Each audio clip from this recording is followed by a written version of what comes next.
Crime scene में सबसे पहला हमारा हो गया, एरिया को हमने कवर किया, हमने एविडेंसेस मार्क किए, उसके बाद हमने फोटोग्राफ्स लिए। उसका भी एक पूरा उसका चैप्टर ही है कि how to take the photographs. Photographs लिया, फिर वीडियोज लिया, वीडियो लेने के बाद फिर packaging of the evidence. Bullet को लेना है तो उसको कैसे पैक करना है, उसको उठाना कैसे, उसके लिए भी एक लॉ है कि how to take the bullets.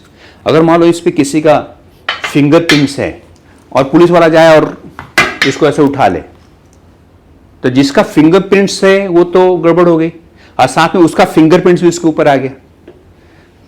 तो भी एक तरीका है कि how to collect the revolver from there, ताकि फिंगरप्रिंट्स जो हैं वो भी हमको मिलना चाहिए।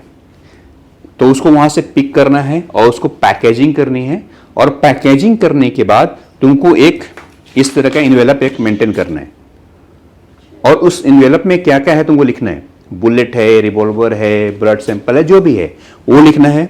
कहाँ क्राइम सीन का क्या है, कौन से ऑफिसर ने कलेक्ट किया, उसको कितने बजे कलेक्ट किया, वो सारी की सारी होगी। और उसको फुल पैकेजिंग होगी, उसकी फुल पैकेजिंग। और वो पैकेजिंग लेने के बाद वो जाएगा लैब के अंदर। जब लैब में जाएगा तो लैब उसके सामने ही उसको ओपन करेगा, और वो जो भी लिखा वो चेक करेगा सही है कि नहीं है। Everything is found correct, then वो अपनी कस्टडी में लेगा और बोलेगा फाउंड करेक्ट।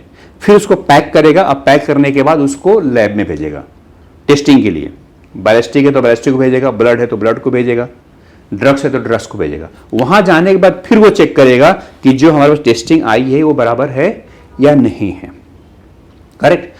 और उसके जो रिपोर्ट्स आएगी, वो रिपोर्ट आने के बाद वो रिपोर्ट तुमको सील पैक के साथ कोर्ट में जाएगा। उनकी रिपोर्ट सारी की सारी कोर्ट में जाएगी फुल पैकेजिंग के साथ, फुल, कोई ओपन नहीं होना चाहिए, और वो कोर्ट के सामने ओपन होगा वो, करेक्ट। तो ये जो प्रोसीजर्स है, एक से दूसरे, दूसरे से तीसरे, तीसरे से चौथे, this is chain of custody. अगर ये इसमें कहीं भी अगर बीच में ओपन हो गया तो वो कोर्ट उसको एविडेंस मानेगी ही नहीं। उस पर रिसीवर का नाम, सेंडर्स का नेम, कलेक्टर्स का नेम, एवरीथिंग उस पर होना चाहिए। अगर वो नहीं है देन वो एविडेंस हमारा डिस्ट्रॉय हो सकता है। अब इस एविडेंस को हम अभी कलेक्ट करते हैं फॉरेंसिक विद द लॉ। अगर तुमको ये मालूम है कि because you are the advocates, you are not the forensic expert, लेकिन एज ए एडवोकेट तुमको मालूम है कि चेन ऑफ कस्टडी क्या है, और ये चेन ऑफ कस्टडी कोर्ट के सामने ओपन है, then you can argue with the court कि नो दिस इज टेम्पर्ड।